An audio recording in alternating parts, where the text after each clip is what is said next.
Welcome to TNPSC aspirants. இன்னைக்கு நம்ம test 12க்கான answer கீயை விளக்கமா பார்க்க போறோம்.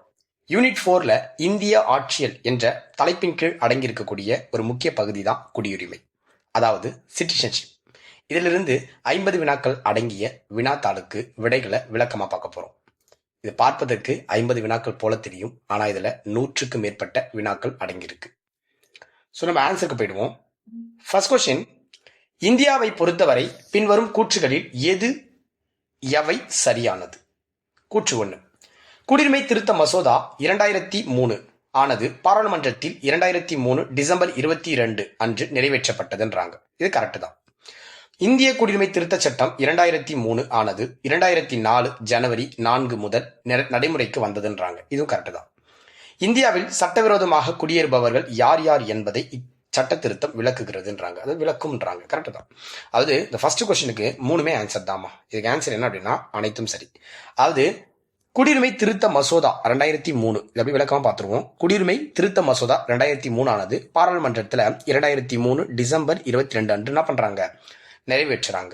அது இந்திய குடியுரிமை திருத்த சட்டம் 2003 ஆனது எப்போது நடைமுறைக்கு வருது அப்படின்னா 2004 ஜனவரி 4 அன்னைக்கு என்ன பண்றாங்க, இது நடைமுறைக்கு வருது.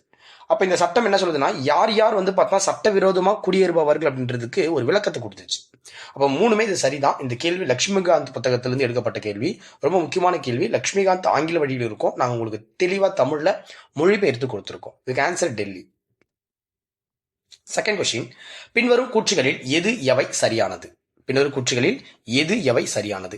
ஆதார் அட்டையை குடியுரிமை அல்லது இருப்பிடத்திற்கான சான்றாக பயன்படுத்தலாம்னு சொல்றாங்க. அப்படியா? ஒரு குடியுரிமைக்கான ஒரு சான்றா பயன்படுத்த முடியுமா, அல்லது பார்த்தீங்கன்னா நீங்க நேட்டிவ் சர்டிஃபிகேட் அதை பயன்படுத்த முடியுமா அப்படின்னு கேட்டா கிடையாதுமா. First statement wrong. Second statement, ஒரு முறை வழங்கப்பட்ட ஆதார் எண்ணை UIDAI அப்படின்னு சொல்லுவாங்க. அதாவது UIDAI அப்படின்ற அமைப்பால் செயலிழக்க செய்யவோ அல்லது நீக்கவோ முடியாதுன்றாங்க. கிடையாது, முடியும். அதாவது நீங்க ஒரு ஆதார் எண் போலியாகவோ அல்லது தவறான ஆவணங்களை காட்டியோ அல்லது முறைகேடின் அடிப்படையில் ஏதோ நீங்க பெற்றுக்கொண்டீங்க அப்படின்னா அதை நீக்க செய்யக்கூடிய அதிகாரம் UIDA என்ற அமைப்புக்கு இருக்கு. அப்ப ரெண்டுமே தவறானதா இருக்கு. இங்க சரியானது எதுன்னு கேட்கறாங்க. ஆன்சர் டெல்லி. ரெண்டுமே நமக்கு தப்பாதான் இருக்கு. சரியானது எதுவுமே கிடையாது. தேர்ட் கொஸ்டின், குடியுரிமை சிட்டிசன்ஷிப் பெறுதல் மற்றும் எழுத்தல் தொடர்பான சட்டம் இயற்றப்பட்ட ஆண்டுன்னு கேட்டிருக்காங்க. இது இயற்றப்பட்ட ஆண்டு 1955. ஆன்சர் நமக்கு பாம்பே. அதாவது இந்திய குடியுரிமை சட்டம் 1955 இயற்றப்பட்டிருக்கும். அது பெறுதல் 5, எழுத்தல் 3 பத்தி குறிப்பிட்டிருக்கும். 4வது கொஸ்டின், இந்திய அரசியலமைப்பு ஷரத்து 5 முதல் 11 வரை குடியுரிமை பற்றி கூறுகிறது. எஸ், 5லிருந்து ஆர்டிகல் 5லிருந்து 11 வரைக்கும் குடியுரிமை பத்தி, சிட்டிசன்ஷிப் பத்தி பேசக்கூடிய ஆர்டிகலாக தான் இருக்கு. காரணம், இந்திய அரசியலமைப்பில் பகுதி 4 குடியுரிமை பற்றியதுன்னு சொல்றாங்க. பகுதி 4 கிடையாது, பகுதி 2 தான் நமக்கு குடியுரிமை பற்றியது. பட் கூற்று சரி, காரணம் தவறா இருக்கு. ஆன்சர் நமக்கு சி லாக் பண்ணிக்கும். C is right answer. 5வது கொஸ்டின், கூற்று, இந்தியாவின் ஒற்றை குடியுரிமை தேசிய ஒருமைப்பாட்டை ஊக்குவிக்கிறது. இந்தியாவில் வழங்கக்கூடிய அந்த ஒற்றை குடியுரிமை இருக்கு பாத்தீங்களா, இந்தியாவுடைய ஒற்றை குடியுரிமை தேசிய ஒருமைப்பாட்டை ஊக்குவிக்கிறது. எஸ், ப்ரொமோட் பண்ணுது. ஆமா, நேஷனலுடைய இன்டெகிரிட்டி ப்ரொமோட் பண்ணுது. காரணம், அனைத்து மாநில மக்களுக்கும் ஒரே குடியுரிமை வழங்கப்படுகிறது. காரணம் அதுதானா கேட்டா 100% கரெக்ட் தான். இப்போ அமெரிக்கா எடுத்துக்கிட்டீங்கன்னா, அமெரிக்காவில் பாத்தீங்கன்னா எல்லாருக்கும் அது அமெரிக்க குடியுரிமை ஒன்று தருவாங்க, அந்த மாநில குடியுரிமைன்னு ஒன்று தருவாங்க. ரெண்டுமே வேறு வேறு இருக்கும். ஓகேங்களா? ஸோ பட் ஆனால் இங்கே இந்தியாவுக்கு அப்படி கிடையாது. எல்லாருக்குமே ஒரே குடியுரிமை தான் வழங்குறோம். அப்போ ரெண்டுமே விளக்குது. அப்போ கூற்றுக்கான காரணத்தை சரியா விளக்குறதால 5க்கு ஆன்சர் ஏமா. 6வது கொஸ்டின், சி, அது OCIன்னு சொல்லுவாங்க. அதாவது OCI அப்படின்னா ஓவர் சீஸ் சிட்டிசன்ஸ் ஆஃப் இந்தியான்னு சொல்லுவாங்க. சிட்டிசன் ஆஃப் இந்தியா அப்படின்னு ஒரு திட்டம் இருக்கு. இந்த திட்டம் என்பது உண்மையான இரட்டை குடியுரிமை ஆகும்னு சொல்றாங்க. இது உண்மையான இரட்டை குடியுரிமை கிடையாது. உண்மையான இரட்டை குடிமை வேற வரும். ஓகேங்களா? OCI கிடையாது. உண்மையான இரட்டை குடிமை சொல்ல மாட்டாங்க. ஸோ அடுத்து OCI அட்டைதாரர்கள் இந்தியாவில் வாக்களிக்கலாம்னு சொல்றாங்க. அவங்களால வாக்களிக்க முடியாது. இதுதான் பார்த்தா சர்க்கார் படத்துல விஜய் பண்ணியிருப்பார். வாக்களிக்கலாம் அப்படின்ட்டு அவர் PIO கான்செப்ட்ல வருவாங்க. பட் இது OCI அட்டைதாரர் இந்திய குடிமகன் அல்லன்றாங்க. ஆமா, 100% அவர் இந்திய குடிமகன் கிடையாது. மத்திய மாநில அரசு பணியில் சேர முடியாதுன்றாங்க. 100% OCI அட்டைதாரர் பார்த்தா சேர முடியாது.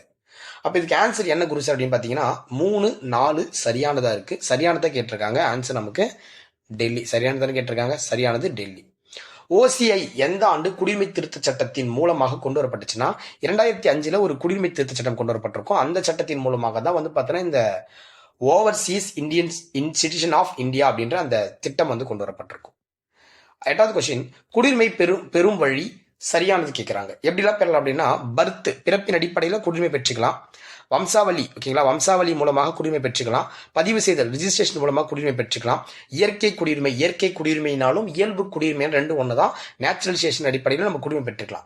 ப்ளஸ் வந்து பார்த்தீங்கன்னா பிரதேசங்கள் இணைவு அதன் மூலம் குடியுரிமை பெற்றுக்க முடியும். பெறக்கூடிய வழிகள் 5 இருக்கு.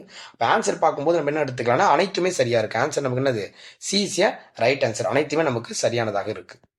9வது கொஸ்டின், எந்த சரத்து பாராளுமன்றத்திற்கு குடியுரிமை சட்டம் இயற்ற அதிகாரம் அளிக்கிறதுன்னு பார்த்தீங்கன்னா, ஆர்டிகல் நம்பர் 11 தான் வந்து பார்த்தோன்னா பாராளுமன்றத்துக்கு பவரை கொடுக்குது.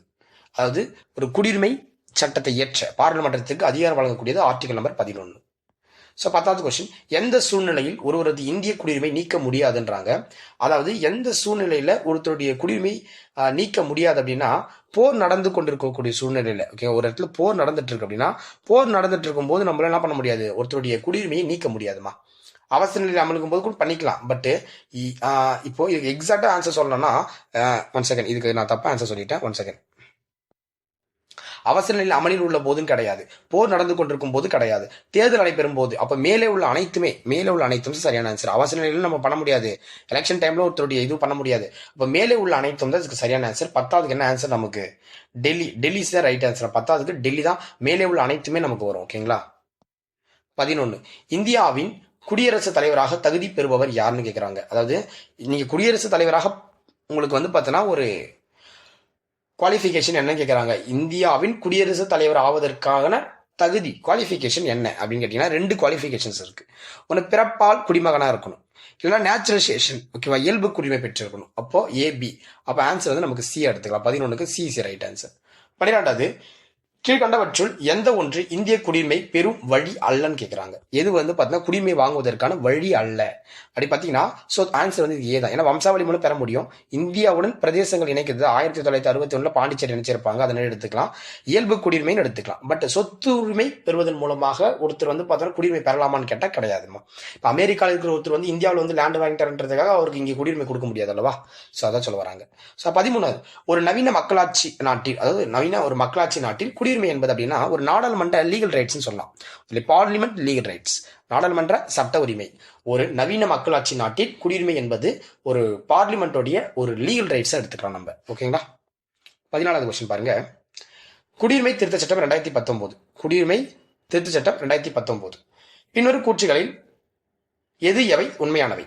இந்தியாவில் 6 ஆண்டுகளுக்கு மேல் வாழ்ந்த அனைத்து வெளிநாட்டவர்களுக்கும் குடியுரிமை வழங்கப்படும் சொல்றாங்க. அதாவது 6 ஆண்டுகள் கிடையாது, 5 ஆண்டுகள். அனைத்துமான்னு கேட்டா அனைத்தும் கிடையாது, ஒரு குறிப்பிட்ட நாட்டிலிருந்து வந்தவங்களுக்கு மட்டும். ஆப்கானிஸ்தான், பங்களாதேஷ், பாகிஸ்தானில் இருந்து டிசம்பர் 31, 2014 முன்பு, இந்த வார்த்தை ரொம்ப முக்கியம், முன்பு இந்தியாவுக்குள் நுழைந்த இந்துக்கள், சீக்கியர்கள், பௌத்தர்கள் மற்றும் ஜைனர்கள், பார்சிஸ் அல்லது கிறிஸ்தவ சமூகத்தினருக்கு உறுப்பினர்களுக்கான குடியுரிமை பற்றி பேசக்கூடியது. கரெக்ட் தான். குறிப்பிட்ட சமூகங்களை சேர்ந்த 12 ஆண்டுகளுக்கு பதிலாக 6 ஆண்டுகள் குடியுரிமை வழங்கப்படும். 6 ஆண்டுகள் குடியுரிமை வழங்கப்படும் சொல்றாங்க. 12 ஆண்டுகள், முன்னாடி வந்து 11 ஆண்டு கொடுத்துட்டு இருந்தாங்க. 11 ஆண்டுகள், 6 ஆண்டுகள் கிடையாது, 5 ஆண்டுகள். அப்போ 3வது தப்பு, நமக்கு ஃபர்ஸ்ட் ஒன்று தப்பு. 4வது பாயிண்ட் பாருங்க, குடிமக்களின் தேசிய பதிவேட்டை தயாரிப்பதில் சிஏஏ சிட்டிசன்ஷிப் அமெண்ட்மெண்ட் ஆக்ட் 2003 உதவுதுன்னு சொல்றாங்க. கரெக்ட் தான். அது பொதுவாக கொடுத்துருக்காங்க, சிஏஏ உதவுதுன்னு சொல்றாங்க. ஆனால் 2003 ஆக்ட் உதவும். கரெக்ட் தான். அப்போ ஆன்சர் பார்க்கும்போது சரியானதா கேட்கறாங்க. சரியானது நமக்கு 2, 3 ஆப்ஷன்ல பாருங்க. 2, 3, 2, 4 2, 4 நமக்கு சரியா இருக்கா? Answer 2, 4 option Bombay. 2, 4 தான் நமக்கு சரியான ஆன்சரா இருக்கு. 15வது கொஸ்டின், பின்வரும் கூற்றுகளில் குடிமக்கள் யார் என்பதில் தவறான கூற்றை சுட்டி காட்டுக. அதாவது காட்டுகன்னு சொல்லி கொடுத்துருக்காங்க. ஓகேங்களா. சுட்டி காட்டுகன்னு வந்திருக்கலாம், பட் காட்டுக அப்படின்ட்டு எடுத்துக்கலாம்.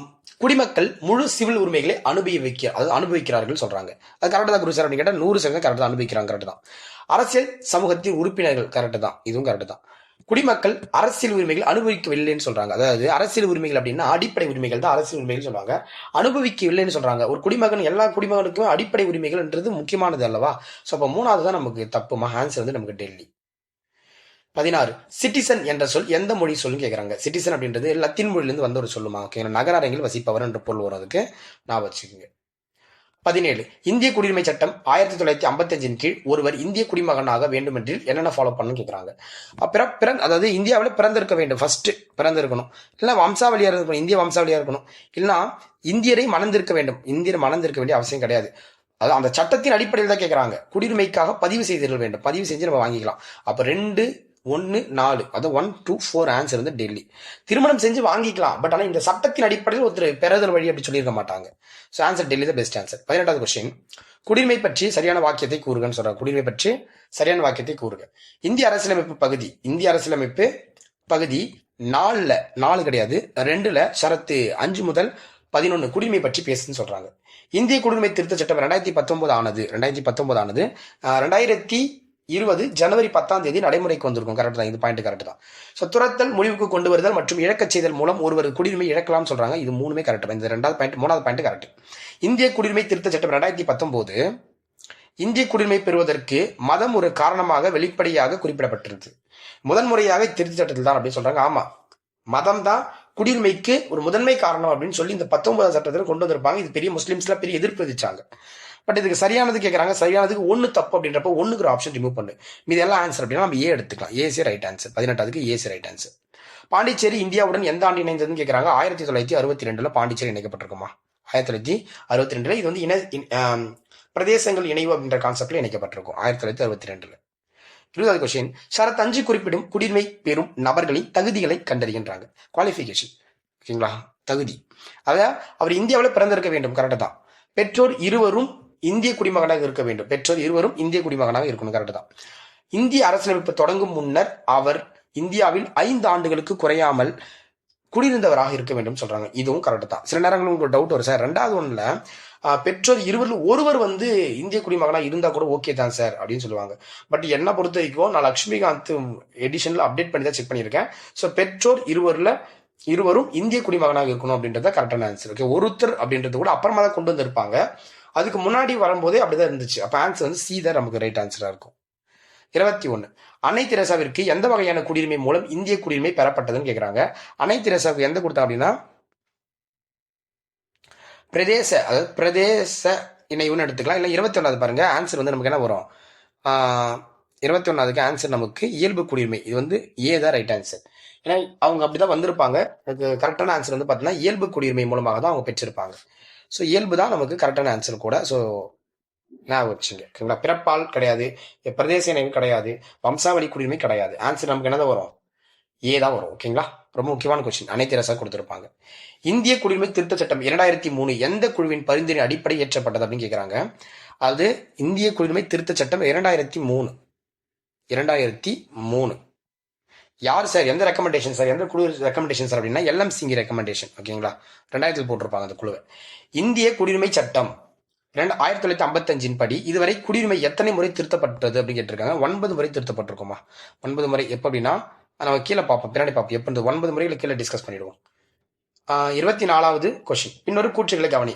இந்தியா ஒற்றை குடியுரிமை கொண்ட நாடு. ஆமா, நம்ம சிங்கிள் சிட்டிசன்ஷிப் தான் வழங்கிட்டு இருக்கோம். அதுல எந்த ஒரு மாற்று கருத்தும் கிடையாது.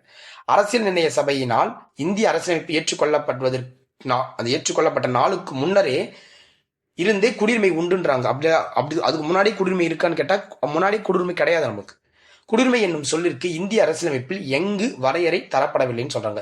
எந்த இடத்துலையுமே அதுக்கான டெஃபினிஷன் கொடுக்கவே கிடையாது. ஸோ அப்போ 1-3 மட்டும் தான் சரியானது. சரியானதுன்னு கேட்கறாங்க. 1-3 தான் நமக்கு சரியானது. சரியான கூற்று. பின்வரும் கூற்றுகள் சரியானது தான். 25வது, பாகிஸ்தான்ல இருந்து இந்தியாவிற்கு குடிபெயர்ந்தவர்கள். பாகிஸ்தான்ல இருந்து இந்தியாவுக்கு குடிபெயர்ந்தவர்களுடைய குடிமை பற்றி கூறக்கூடிய ஷரத்து 6மா. ஷரத்து 6 வந்து பாகிஸ்தான் டு இந்தியா. ஷரத்து 7 வந்து பார்த்தீங்கன்னா இந்தியா டு பாகிஸ்தான். 26வது, குடியுரிமை சட்டம் திருத்தப்பட்ட ஆண்டுகள்ல தவறானது கேட்கறாங்க. இப்ப குடியுரிமை திருத்த சட்டம் வந்து பார்த்தீங்கன்னா நமக்கு 1992 திருத்தப்பட்டிருப்பாங்க, 1986 திருத்தப்பட்டிருக்கும், 2005 திருத்தப்பட்டிருக்கும், 2015 திருத்தப்பட்டிருக்கும். இப்ப எழுதி போட்டுடலாம். 1957, 1960, 1985, 1986, 1986, 1992, 2003, 2005, 2015, 2019. ஸோ 1, 2, 3, 4, 5, 6, 7, 8, 9. ஓகேங்களா? மொத்தம் இந்த 9 இயர்ஸ் நோட் பண்ணி இந்த வருஷம்லாம் 9 முறை திருத்தப்பட்டிருக்கோம். இயர்ஸ் நோட் பண்ணிக்கங்க. பொருந்தாது கேட்கறாங்க. 2003 கிடையாது, 2002 கிடையாது, 2003 தான் நம்ம கொண்டு வந்திருப்பாங்க. ஆன்சர் வந்து டெல்லி. நமக்கு இந்திய குடிமகனுக்கு மட்டும் கிடைக்கும் உரிமைகள் எதுன்னு கேட்கறாங்க. இந்திய குடிமகனுக்கு மட்டும் கிடைக்கக்கூடிய உரிமை பார்த்தீங்கன்னா 19, 29, 15, 30, 16 எல்லாமே வரும். இப்போ ஃபர்ஸ்ட் ஒன் வந்து 2 பேருக்கும் பொது. இந்திய குடிமகனுக்கு மட்டும் கேட்டதால 2, 3, 4 ஆன்சர். 2, 3, 4 ஆன்சர் வந்து நமக்கு சி தான் ரைட் ஆன்சர். 28வது கொஸ்டின் பாருங்க, கூற்றுகளை கவனிக்க சொல்றாங்க. அது பிரவாசிய பாரதி திவாஸ் வெளிநாடுகளில் வாழும் இந்தியர்களுடன் தொடர்புடையதுன்னு சொல்றாங்க. கரெக்ட் தான், இது கரெக்டான பாயிண்ட் தான், எந்த இஷ்யூ கிடையாது. பிரவாசி பாரதி திவாஸ் ஆண்டுதோறும் ஜனவரி 9 அன்று, ஆண்டுதோறும் சொல்லிட்டாங்கம்மா, ஆண்டுதோறும் கிடையாது, இது வந்து 2 இயர்ஸ்க்கு ஒன்ஸ் வந்து கொண்டாடுவாங்க, 2 இயர்ஸ் ஒன்ஸ் கொண்டாடுவாங்க. அப்ப 2வது ஸ்டேட்மெண்ட் தப்பு. இந்த நிகழ்வு 2003 தொடங்கப்பட்டுச்சுன்றாங்க. ஆமா, LMCB கமிஷன் ரெக்கமெண்டேஷன்ல தொடங்கப்பட்டிருக்கும். மகாத்மா காந்தி தென்னாப்பிரிக்காவிலிருந்து கல்கத்தா வந்து சேர்ந்த நாளில் நினைவாக இந்த நாள் கொண்டாடப்படுதுன்றாங்க. கல்கத்தா கிடையாது, மும்பை வந்திருப்பாரு. அந்த மும்பை வந்து சேர்ந்த நாள்ல இருந்து இது நினைவா நம்ம செலிப்ரேட் பண்ணிட்டு இருக்கோம். அப்ப இல்ல சரியான கூற்று தான் கேட்கறாங்க. 1, 3 மட்டும் நமக்கு சரியானது. ஆன்சர் வந்து நமக்கு ஏ ரைட் ஆன்சர். 29 கீழ்கண்டவற்றில் ஒற்றை குடியுரிமைக்கான நாடுகள் எவைன்னு கேட்டிருக்காங்க. ஒற்றை குடியுரிமைக்கான நாடுகள் எல்லாமே இந்தியா, சீனா, இந்தோனேஷியா, ஜப்பான், மலேசியா, மியான்மர், நேபாளம், இது எல்லாமே சிங்கிள் சிட்டிசன்ஷிப் கொண்ட நாடுகள் தான். அனைத்துமே சரி. ஓகே, அனைத்தும் சரி சார், ரைட் ஆன்சர். இந்திய குடியுரிமை சட்டம் திருத்தப்பட்ட ஆண்டுகளை தவறானதுன்றாங்க. இப்ப மேல பார்த்தோம் அதே கொஸ்டின் தான், கொஞ்சம் டிஃபரெண்டா செட் பண்ணிருக்காங்க. 2005 பார்த்தோம், 2015 பார்த்தோம், 1985 பார்த்தோம், பட் 1947 வராது இல்ல. ஆன்சர் டெல்லி. 31வது கொஸ்டின், PIO முறை இந்திய அரசால் திரும்ப பெறப்பட்டு OCI, அதாவது ஓவர்சீஸ் சிட்டிசன்ஷிப் ஆஃப் இந்தியான்னு சொல்லுவாங்க, முறையுடன் இணைக்கப்பட்ட நாள் வந்து ஜனவரி 9, 2015. ஜனவரி 9, 2015 கொண்டு வரப்பட்டது. இது கரெக்ட் தான், ஃபர்ஸ்ட் ஸ்டேட்மெண்ட் கரெக்ட். வெளிநாட்டு வாழ் இந்தியர்கள் தினம் வர்த்தகத்துறை அமைச்சகத்தால் சொல்றாங்க, கிடையாது, வெளியுறவுத்துறை அமைச்சகத்தால் கொண்டாடப்படுதுமா. சோ 3வது பாயிண்ட், வெளிநாட்டு வாழ் இந்தியர்களின் பிரச்சனைகளை ஆராயும் வண்ணம் மாநாடுகள் ஏற்பாடு செய்யப்பட்டிருக்கு. இந்த பாயிண்ட் கரெக்ட் தான். ஸோ 2003 ஜனவரி 1 முதல் மாநாடு வந்து பார்த்தா மும்பையில் நடைபெற்றதுன்றாங்க. மும்பை கிடையாது, டெல்லியில் நடைபெற்றிருக்கும். ஓகேங்களா, டெல்லியில. அப்போ ஆன்சர் பார்க்கும்போது இதில் தவறானதா கேட்குறாங்க. நமக்கு தவறானதா சரியானதா? சரியானது கேட்குறாங்க. கூற்றுகளை ஆராய சொல்லியிருக்காங்க. சரியானது 2, 3 மட்டும் நமக்கு சரியா இருக்கு. 2, 3 கிடையாது, சாரி, 1, 3 நமக்கு சரியா இருக்கு. 1, 3 ஆன்சர் நமக்கு ஏ. 1, 3 மட்டும் நமக்கு சரியா இருக்கு. 32வது கொஸ்டின், இந்தியாவின் வெளிநாட்டு இந்தியர் குடியுரிமை அதாவது ஓவர்சீஸ் சிட்டிசன்ஷிப் ஆஃப் இந்தியா திட்டத்தின் கீழ் எந்த நாடுகளின் குடிமக்கள் OCI பெற தகுதி அற்றவர்கள் கொடுத்திருக்காங்க. இந்த கொஸ்டின் லட்சுமிகாந்தோட கடைசி பேஜ், இந்த சாப்டருடைய கடைசி பேஜில் கொடுத்திருப்பாங்க. ரொம்ப முக்கியமான கொஸ்டின். ஓகேங்களா, இது UPSC கேட்கப்பட்ட கொஸ்டின், UPSC. ஸோ இது முக்கியமான இந்த TNPSC எக்ஸாம்ல இந்த கொஸ்டின் எக்ஸ்பெக்ட் பண்ணலாம். இப்போ OCI பத்தி நியூஸஸ்ல கொஞ்சம் வந்துட்டு இருந்துச்சு, நமக்கு கண்டிப்பா கேட்க வாய்ப்பு இருக்கு. ஸோ வந்து பார்த்தீங்கன்னா இதுக்கு பாகிஸ்தானும் வங்கதேசமும். ஆன்சர் வந்து 3, 4 ஆப்ஷன் பாருங்க, பாம்பே. ஸோ 33, வெளிநாட்டு குடியுரிமை பெற்ற இந்திய குடியுரிமை தானாகவே முடிவடைஞ்சிருமா? நீங்க போயிட்டு வெளிநாட்டில் போய் குடியுரிமை வாங்கிட்டீங்க அப்படின்னா உங்களுடைய இந்திய குடியுரிமை என்ன ஆயிடும் அப்படின்னா அது தானாகவே என்ன ஆயிடும், முடிவடைஞ்சிடும் அப்படின்றது தான் ஒரு முக்கியமான பாயிண்ட் கூட. அப்ப ஆன்சர் வந்து இதுக்கு சி ரைட் ஆன்சர்.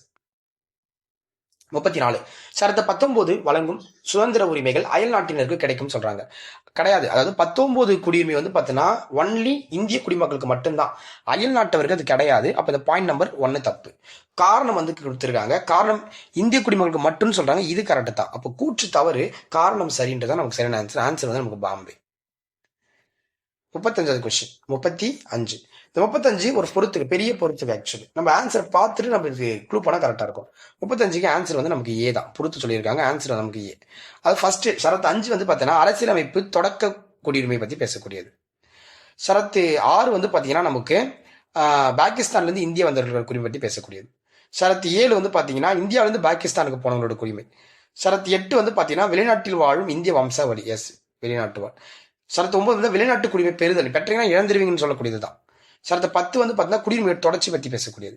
ஷரத்து 11 வந்து பார்த்தீங்கன்னா பார்லிமெண்டத்துடைய சிட்டிசன்ஷிப் உடைய அதிகாரத்தை பத்தி பேசக்கூடியது, பவர்ஸ் பத்தி பேசக்கூடியது. ஆன்சர் வந்து இதுக்கு ஏ. நோட் பண்ணிக்கோங்க. ஸோ இது எல்லாமே வச்சுட்டோம், லட்சுமிகாந்த்ல எடுத்திருக்கோம், எல்லாமே உங்களுக்கு டிரான்ஸ்லேட் பண்ணி அழகா கொடுத்தாச்சு. TNPSCல நம்மளை தாண்டி கொஸ்டின் வரக்கூடாது. நீங்க இன்ஜினியரிங் குரூப் ஃபாலோ பண்ணீங்க அப்படின்னா வெற்றி அப்படின்றது 100% உறுதி அப்படின்றத மைண்ட் செட் பண்ணிக்கங்க. இந்திய அரசியலமைப்பு இரட்டை குடியுரிமை அனுமதிக்காத ஷரத்து எதிர இந்திய குடியரசு, அதாவது இந்திய அரசியலமைப்பின் அரசியலமைப்பு ஐஃபன் கூட போட்டுக்கலாம். அரசியலமைப்பு இரட்டை குடியுரிமை அனுமதிக்காத ஷரத்து எதுன்னு கேட்கறாங்க. ஷரத்து 9 தான் ஆன்சர். ஏன்னா அயல் நாட்டு குடியுரிமை நீங்க பெற்றுட்டீங்க அப்படின்னா இந்திய குடியுரிமை வந்து நீக்கப்பட்டுடும் அப்படின்றத ஒரு கான்செப்டே. அப்போ அதுக்கு 9 தான் நமக்கு கரெக்டா இருக்கும் ஷரத்து. இந்தியாவில் இரட்டை குடியுரிமை இல்லை என்பதற்கான காரணம் என்ன அப்படின்னா ஒற்றுமையை வந்து பாதுகாக்கிறது, இதுதான் அதுக்கான காரணமே. ஓகேங்களா, இப்ப அமெரிக்கால வந்து பாத்தீங்கன்னா இரட்டை குடியுரிமை இருக்கு, எப்ப வேணா அந்த நாடுகள் வந்து பிரிஞ்சு போயிடலாம், அதான் கான்செப்ட். இந்தியாவில் வந்து பாத்தீங்கன்னா இரட்டை குடியுரிமை கிடையாது. அதுக்கு முக்கிய காரணமே வந்து பாத்தீங்கன்னா நம்ம எல்லாம் ஒன்னா இருக்கணும், வேற்றுமையில் ஒற்றுமை கொண்ட நாடுன்றதா. அப்போ ஒற்றுமை பாதுகாப்பது ஒரு முக்கிய நோக்கமா இருக்கு. 38வது கொஸ்டின் பாருங்க, வெளிநாட்டு வாழ் இந்தியர் மாநாடு வந்து பாத்தீங்கன்னா 2009 சென்னையில கொண்டு வரப்பட்டு நடந்துச்சுன்றாங்க. கரெக்ட் தான். வெளிநாட்டு வாழ் இந்தியர் மாநாடம் 2 இயர்ஸ் கொஞ்சம் நடக்கும். 2009 சென்னையில் நடந்தது. வெளிநாட்டு வாழ் இந்தியர் மாநாடம் இது வந்து 2013 கடைசியாக நடந்துச்சு, 17வது மாநாடு. ஸோ இது வந்து இந்தூர்ல தான் நடந்தது, கரெக்டு தான். வெளிநாட்டு வாழ் இந்தியர் மாநாடு இது வரைக்கும் 8 முறை டெல்லியில் நடந்திருக்குமா, இதுவும் கரெக்ட் தான். இப்போ 3மே கரெக்ட் தான். இப்போ உங்களுக்கான கொஸ்டின் நீங்க ஆன்சர் பண்ணுங்க. இப்போ வெளிநாட்டு வாழ் இந்தியர் தினம் வந்து பார்த்தீங்கன்னா 18வது மாநாடு வந்து நடந்துச்சு. அது எங்க நடந்துச்சு அப்படின்றத நீங்க ஆன்சர் பண்ணணும். ஓகேங்களா, எங்க நடந்துச்சு அப்படின்றத நீங்க ஆன்சர் பண்ணணும். 2015 நடந்திருக்கும். நீங்க கமெண்ட்ல வந்து கமெண்ட் பண்ணுங்க. ஓகேங்களா.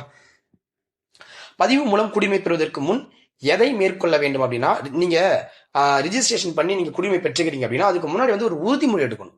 உறுதிமொழி, ஓகே, விசுவாச உறுதிமொழி அப்படின்றது நீங்க படிச்சு வச்சுக்கணும். ஓகேங்களா. பொறுத்துக 40வது கொஸ்டின் பொறுத்து கொடுத்துருக்காங்க. அதாவது 7 ஆண்டுகள் கொடுத்துருக்காங்க. இந்திய வம்சாவளியில் இருந்தீங்கன்னா நீங்க வந்து 7 ஆண்டுகள் வந்து இங்க தங்கி வந்து குடிமை வாங்கிக்கலாம். 5 ஆண்டுகள் OCI அட்டைதாரர் இருந்தால் நீங்க வந்து 5 ஆண்டுகள் நீங்க தங்கி வந்து நீங்க OC அட்டையை பெற்றுக்கலாம். 12 மாதம் சொல்லும். பதிவு செய்வதற்கு முன்னாடி 1 வருஷம் வந்து நீங்க ஸ்டே பண்ணிருக்கணும். ஆன்சர் வந்து 3. அப்ப ஆன்சர் வந்து இதுக்கு ஏ. ரொம்ப ரொம்ப முக்கியமான கொஸ்டின், எக்ஸ்பெக்ட் பண்ணலாம் TNPSC எக்ஸாம்ல இந்த வாட்டி. 41வது கொஸ்டின், இந்திய குடியுரிமை மூலம் குடியுரிமை பெற மொழி அறிவு அவசியம். பாருங்க, நீங்க இந்திய குடியுரிமை பெற்றுக்கொள்ளணும் அப்படின்னா உங்களுக்கு மொழி அறிவு அவசியம் அப்படின்னு சொல்றாங்க. 100% மொழி அறிவு அவசியம்ப்பா. இந்திய குடியுரிமை மூலம் குடியுரிமை பெற மொழி அறிவு அவசியமா இருக்கு.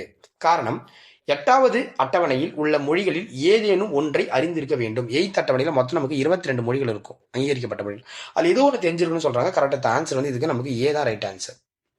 42வது, இயற்கை குடியுரிமை பெற 14 ஆண்டுகள்ல குறைந்தபட்சம் எத்தனை ஆண்டுகள் இந்தியாவில் வசிச்சிருக்கணும் அப்படின்னா 11 ஆண்டுகள் குறைந்தபட்சம் நீங்க இந்தியாவில் வசிச்சிருக்கணும். 14 வருஷத்துல இப்ப ராமரே வந்து பார்த்தீங்கன்னா அவ்வளவு வருஷம் போய் தவழ்ந்திருப்பார், காட்டுல போய் வனவாசம் இருந்திருப்பார். ஸோ 14 ஆண்டுகள் போய் என்ன பண்ணியிருப்பாரு, வனவாசம் இருந்திருப்பாரு. அதே மாதிரி தான் வந்து பார்த்தீங்கன்னா நீங்க வந்து இயற்கை குடியுரிமை வேணும் அப்படின்னா நீங்க 11 ஆண்டுகள் வந்து நீங்க இந்தியாவில் வந்து என்ன பண்ணணும், வனவாசம் இருக்கணும் அப்படின்னு ஞாபகம் வச்சுங்க. இந்த கொஸ்டின் ரொம்ப முக்கியமான கேள்வி, நோட் பண்ணி வச்சுக்கோங்க. ஸோ இதுவும் லட்சுமிகாந்த் எடுக்கப்பட்டது தான். குடியுரிமை திருத்த சட்டம் 2019 எந்த நாடுகளில் இருந்து வந்து குடியேறுபவர்களுக்கு பொருந்துகிறதுன்னு சொல்றாங்க. இது பெரிய ஒரு கான்ட்ரவர்சியான கொஸ்டின். குடியுரிமை திருத்த சட்டம் 2019 எந்த நாடுகளிலிருந்து வந்து குடியேறுபவர்களுக்கு பொருந்துகிறதுன்னு அப்படின்னா ஆப்கானிஸ்தான் கரெக்ட் தான், பங்களாதேஷ் கரெக்ட் தான், பாகிஸ்தான் கரெக்ட் தான், நேபாளம் வராது. அப்போ 1, 2, 3 ரைட் ஆன்சர். ஆன்சர் நமக்கு C right answer. 1, 2, 3 C right answer. 44வது கொஸ்டின், பின்வரும் எந்த மாநிலங்களில் பழங்குடியினர் பகுதிகளில் CAA 2000 அதாவது 2019 பொருந்தாதுன்னு கேட்குறாங்க. அதாவது பொருந்தாது அப்படின்னா இந்த மாநிலங்களுக்கெல்லாம் இந்த CAA 2019 பொருந்தாது அப்படின்னு பொருள் வரும். அது என்ன சார் அப்படின்னா அஸ்ஸாம், மேகாலயா, மிசோரம், திரிபுரா எல்லாத்துக்குமே பொருந்தாது. ஏன்னா இதெல்லாம் வந்து பார்த்தா பாதுகாக்கப்பட்ட மாவட்டங்கள். மாவட்டங்கள் சொல்லக்கூடாது, மாநிலங்கள். மாநிலங்கள் தான் கரெக்ட், மாவட்டம்னு சொல்லிட்டா தவறு தான். ஓகேங்களா. மாநிலங்கள், இந்த மாநிலங்களுக்கு இதெல்லாம் பொருந்தாது, இந்த ஆக்ட் வந்து பொருந்தாது. ஸோ 45, காமன்வெல்த் குடியுரிமை எப்பொழுது நீக்கப்பட்டுச்சு அப்படின்னா LMCG ரெக்கமெண்டேஷன்ல போடப்பட்ட அந்த 2003 அந்த திருத்த சட்டம் தான் வந்து பார்த்தோன்னா இந்த காமன்வெல்த் குடியுரிமை நீக்கிறதுக்கு முக்கிய காரணமாக இருந்துச்சு. 2003. இந்தியாவில் குடியுரிமை முறை எந்த நாட்டில் பெறப்பட்டுச்சுன்றாங்க. இந்தியா வந்து நம்ம குடியுரிமை சிட்டிசன்ஷிப் அப்படின்ற கான்செப்ட் அந்த மாடலை எங்கிருந்து எந்த நாட்டுடைய மாடலை நம்ம ஃபாலோ பண்றோம் அப்படின்னு கேட்டிருக்காங்க. எந்த நாட்டுடைய மாடல் அப்படின்னா இங்கிலாந்து நாட்டினுடைய மாடல் தான் நம்ம ஃபாலோ பண்ணிட்டு இருக்கோம். 46க்கு. 47, இந்தியாவில் நிரந்தரமாக வசிக்க விரும்புபவர்கள், இந்திய அரசின் கீழ் பணிபுரிய வருபவர்கள் போன்றவர்களுக்கு எவ்வகையான குடியுரிமை வழங்கப்படுது அப்படின்னா இதுக்கு நல்ல ஒரு எக்ஸாம்பிள் அன்னை தெரசா அவர்கள் தான். அன்னை தெரசா வந்து இங்க நிரந்தரமாக வசிக்கணும்னு சொன்னாங்க. இங்க வந்து மக்களுக்கு சேவை செய்யறதுக்காக வந்தாங்க. அப்ப அவங்களுக்கு கிடைச்ச ஒரு குடியுரிமை அப்படின்னா இயல்பு குடியுரிமைன்னு சொல்லுவாங்க. இதை வந்து இயற்கை குடியுரிமைன்னு கூட நம்ம எடுத்துக்கலாம். 48, வெளிநாட்டவர் ஒரு இந்திய குடிமகனை திருமணம் செய்ய பதிவு செய்தல் மூலம் குடியுரிமை விண்ணப்பிக்கும் முன் எத்தனை ஆண்டுகள் இந்தியாவில் வசிச்சிருக்க வேணும் அப்படின்னா நீங்க வந்து ஒரு வெளிநாட்டு திருமணம் பண்ணிக்கிறீங்க அப்படின்னா ஒரு 7 இயர்ஸ் வந்து நம்ம என்ன பண்ற மாதிரி இருக்கும், இங்க தங்கி இருக்கிற மாதிரி இருக்கும். 7 ஆண்டுகள் வந்து இந்தியாவில் நீங்க தங்கி இருக்கணும். ஐசோலி என்னும் மண்ணின் சட்ட கோட்பாட்டின்படி வகுக்கப்பட்ட விதின்னு கேட்டிருக்காங்க. இது வந்து பார்த்தோன்னா ஐசோலி அப்படின்னாவே உங்களுக்கு தெரியும், அது வந்து பிறப்பால் குடியுரிமைன்றது தான் நமக்கு சரியான ஆன்சர். பிறப்பால் குடியுரிமைன்றது தான் நமக்கு சரியான answer. A right answer. So 50வது லாஸ்ட் கொஸ்டின், இந்திய குடியுரிமை பெறும் மற்றும் இழக்கும் வழி என்னன்னு கேட்குறாங்க. அப்போ பெறக்கூடியது இழக்கக்கூடியது. அப்போ பெறப்படும் வழிமுறை என்ன, இழக்கக்கூடிய வழிமுறை. பெறப்படுறது 5, இழக்கக்கூடியது 3. ஸோ இந்த வீடியோக்கான PDF உங்களுக்கு வேணும் அப்படின்னா நீங்க வந்து பார்த்தோன்னா இந்த ஜிபே நம்பர் இங்க பாருங்க, இந்த ஜிபே நம்பருக்கு பார்த்தீங்களா, இந்த ஜிபே நம்பருக்கு நீங்க 5 rupees சென்ட் பண்ணிட்டு அதோடைய ஸ்கிரீன்ஷாட் எடுத்து வந்து நீங்க என்ன பண்ணுங்க, வாட்ஸ்அப்ல இதே நம்பருக்கு நீங்க வாட்ஸ்அப் பண்ணீங்க அப்படின்னா இந்த PDF உங்களுக்கு கிடைச்சிரும். ஓகேங்களா. இந்த வீடியோக்கான PDF உங்களுக்கு கிடைச்சிரும், நீங்க எடுத்துக்கலாம். இல்லை சார் நான் வந்து 150 அப்படின்ற ஒரு பேட்ச் போயிட்டு இருக்கு ஜூன் மந்த் வரைக்கும், அதில் சேர்ந்துட்டீங்கன்னா இந்த ஜூன் மந்த் வரைக்கும் கூடிய எல்லா வீடியோஸ்க்கான பிடிஎஃப் உங்களுக்கு இலவசமாக வாங்கிக்கலாம். So all the best. குடியுரிமை முடிஞ்சிருச்சு. அடுத்த வீடியோ பார்ட் டெஸ்ட் 13 உங்களுக்கு சந்திக்கிறேன். மறக்காம நம்ம சேனலை சப்ஸ்கிரைப் பண்ணிக்கங்க, பெல் பட்டன் பிரஸ் பண்ணிக்கங்க, டிஸ்கிரிப்ஷனில் டெலிகிராம் லிங்க் வைக்கிறேன், அதில் ஜாயின் பண்ணிக்கங்க. நிறைய நண்பர்களுக்கு ஷேர் பண்ணுங்க. ஸோ நான் உங்களுக்காக இவ்வளோ விஷயம் பண்றேன், எனக்காக நீங்க நிறைய பேருக்கு ஷேர் பண்ணுங்க. ஒரு லைக் போட்டு உங்க கருத்தை வந்து தெரிவிச்சிருங்க. ஸோ நன்றி. அடுத்த வீடியோவில் சந்திக்கிறேன்.